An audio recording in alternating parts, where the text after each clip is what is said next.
This week, GOG announced their new game preservation program, but what does it mean for us Linux gamers? Plus, shocking news, Epic actually does something cool for once. And Godot Engine released a massive new snapshot for developers that offers game-changing updates. All of this and more today. That's right, it's Linux and Steam Deck news time. In case you missed it, I made a video about the announcement of the Steam Deck OLED limited edition white variant earlier this week. I'm not skipping that news, I just made a video about it. You can check it out up here.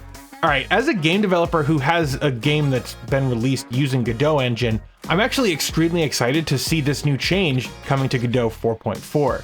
This new development snapshot offers a massive change that should streamline the development process and radically improve debugging. The first big news is in-game editing. That means that you'll have the ability to inspect and even edit the nodes in your scene while the game is running. Quote, "One of the most requested features is the ability to debug the program running from within the editor, including pausing the game, clicking on elements within the scene, and embedding the running game window inside of the editor." Dev 4 comes with the first of these two workflows, thanks to the contributions of Yeldum Dev. Users are now able to explore their project's world freely. The actual embedding of the game window into the editor will come later in a subsequent pull request. Man, I am so excited about this feature. It would have made certain aspects of debugging my game doodlings a whole lot simpler. They're also now offering Uber shaders in this release, which allows them to completely avoid shader stutter when an object is viewed in a scene for the first time. And also dedicated transfer queues, which rely on special hardware functions to dramatically improve the load time of scenes containing many graphics assets, including meshes and textures. And there's a whole lot of other changes here that I just don't have time to go into in this video, but I can't wait to get my hands on Godot 4.4 when it hits stable sometime next year. Okay, if you haven't heard, OldUnreal is an awesome project that aims to keep the old versions of Unreal alive and playable online. That's UT99 and the original Unreal, for those wondering. And being a huge fan of Unreal myself, I love this. I think that this is a cool project, and Epic is actually seemingly pretty cool with this too. Especially when you consider that Epic removed both games from all digital storefronts and shut down all of the master servers for Unreal and Unreal Tournament. Which is what brings me to today's news. Apparently, Epic's cool with the OldUnreal project linking to both of these titles on the Internet Archive and automatically installing the game using these archived ISOs. So yeah, Gaming on Linux is reporting the news out of OldUnreal's Discord server that Epic has approved OldUnreal's actions here. And finally, Epic has done something cool here. I'm very much in favor of this. And I mean, I get comments like, man, this guy is such a stick in the mud. But like, I give companies credit when they've done something cool. It's just that most of these companies never do cool things. I'm talking to you, Nintendo. Anyway, if Epic really wanted to be awesome, they could release these games that they're no longer selling and are clearly no longer commercially valuable to them in any way as free and open source software, like what id used to do when id was cool. And just as I was wrapping up this video, Gaming on Linux updated their post with a statement from Epic Games saying, quote, "We can confirm that Unreal 1 and Unreal Tournament are available on archive.org, and people are free to independently link to and play these versions." So what do you think? Is this a good move by Epic? Does this move the needle when it comes to your opinion on Tim Sweeney? Let me know your thoughts in the comments below. And while you're down there, why not like that smash button? It's the best way to tell YouTube you want to see more videos just like this. And did you know that I release a new video every Monday and Friday morning? Get subscribed so you don't miss those. I want to thank Matt Dancer and the other amazing Singularity members on my Patreon. I recently pledged that this channel would be 100% sponsor free, and I was able to do that because of the generosity of folks like Matt. So if you believe in the work that I'm doing, you can make a monthly contribution using the links below. And now let's get back to the news. Okay, GOG has announced that they are taking more games under their wing to keep them stable and working on modern PCs. Quote, even after their developers stop supporting them. Now this seems like a worthy cause befitting of GOG, given that GOG used to stand for Good Old Games. And GOG says that their preservation program is going to help you protect and relive the memories that shaped you, DRM-free and with dedicated tech support. Now, according to their landing page, there are 100 games in the program with 501 improvements to those games. Titles like Worms United, System Shock 2, Roller Coaster Tycoon Deluxe Edition, and many others are part of this program. But what kind of maintenance can we expect? Well, the video they provided here mentions a non-exhaustive list of benefits. First, they want to keep games compatible with modern systems. They want to increase compatibility with contemporary controllers. They want to add support for modern display resolutions, and they will correct game-breaking bugs. Now, this is such an awesome program, and I'm really excited to see what they'll be doing with it in the future. Will they add new titles? How many? And how will this affect us as Linux gamers? Now, that's a great question, and GOG actually provided an FAQ at the bottom of their announcement page. Quote, "What about macOS and Linux? The GOG preservation program is currently Windows only. Our priority is to preserve as many games as possible under the program before expanding to other operating systems." So it really doesn't sound like Linux is on the map here. And we have to remember that Linux and Mac compatibility, like natively, is a Sisyphean task. But I suspect that even the bare minimum of keeping these games updated for Windows will provide great compatibility with Proton going forward. Now, they announced this on their 16th anniversary, which also coincides with a massive sale. You can use my links below to pick up some games on sale and help support the show at no additional cost to you. And speaking of sales, we now get to the deals of the week. This is where we review the bundles and deals that are available to grow your Steam library. Now, if you're not aware, I'm a massive Civilization fan. I really enjoy Sid Meier's games, and that's why I'm truly excited about Humble's Sid Meier collection.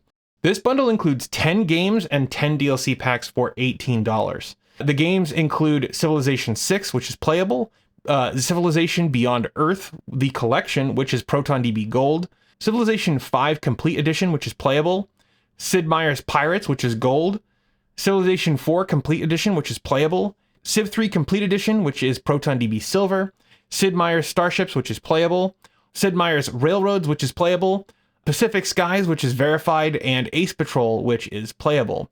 Now, this is a massive bundle of some of the most high-quality games on the market, and I'm really excited to add these to my library. You can use the affiliate link below to pick this up or purchase any other game from the Humble store. It helps this channel grow. And if you use my link, thank you. So when the Steam Deck first debuted, there were few AAA publishers as bullish on Valve's precocious PC handheld as Sony. Yet today, we've seen them make some decisions that have really harmed their game's compatibility with the deck. Over the last 12 months, especially, they've rolled out absurd PSN requirements for many of their games. Sony's president, Hiroki Totoki, which is a fun name to say, said that requiring PSN accounts had invited pushback, but that they needed to require PSN accounts so that anyone can enjoy their game safely. But as I said on my podcast Off the Console earlier this week, well, I'll just roll the clip. Speaking of PC gaming, though, what do you guys think about the PSN account requirements for all of Sony's games? I think it's a load of horse crap because they say that it's to keep their players safe, but there are few gaming companies that have more leaks to their name than Sony.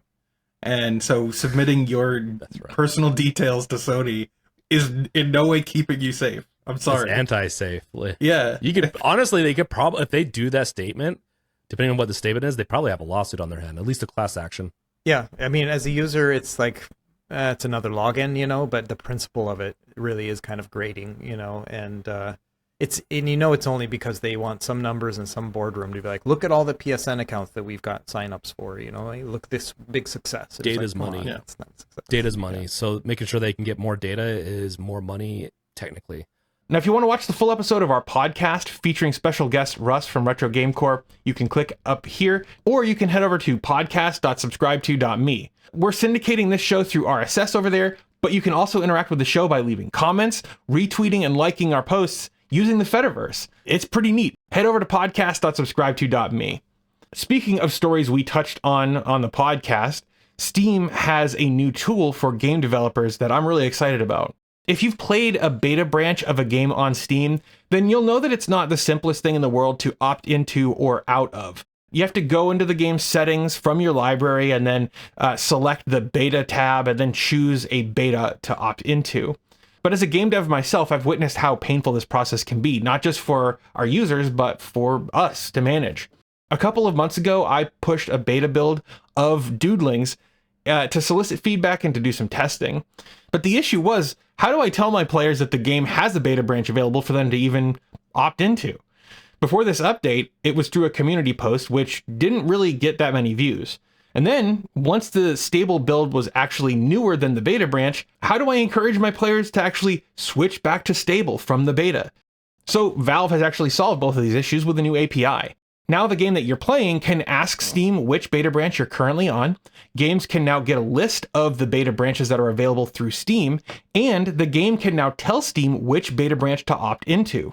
There are so many interesting ways that this could be used, and I'm really excited to see how developers implement this going forward. A few examples on the announcement post from Valve include helping players to get in and out of your beta, and even preserving game saves while making major changes to your game. This one is especially interesting. It was not one that I had even considered, but essentially, for games that are updated frequently and significantly, as is common during Steam Early Access development, troubles can arise when players with dozens or hundreds of hours of playtime find that their save file no longer works with the latest version of the game. If you know that existing save files will no longer work with your newest version of the game, you can use the iSteam app's APIs to ask the user if they would like to remain on the old version of the game. In this case, you would add some logic to your game to check if there is an existing save file and for which version of the game the save file is for. If the game the user is running is newer than the version in the save file, you could prompt the user to remain on the previous beta branch. This is really exciting stuff, and as a game developer, I'm pretty keen to try this out for myself. Overall, this has been yet another great week for Steam Deck and Linux gaming news. We've had some ups, we've had some downs, and some interesting stuff happen. I want to thank my members on Patreon and on YouTube who make this show a reality. If you'd like to see your name listed over here, you can use the links below to make a monthly contribution. Thank you for watching, and I'll see you guys on Monday.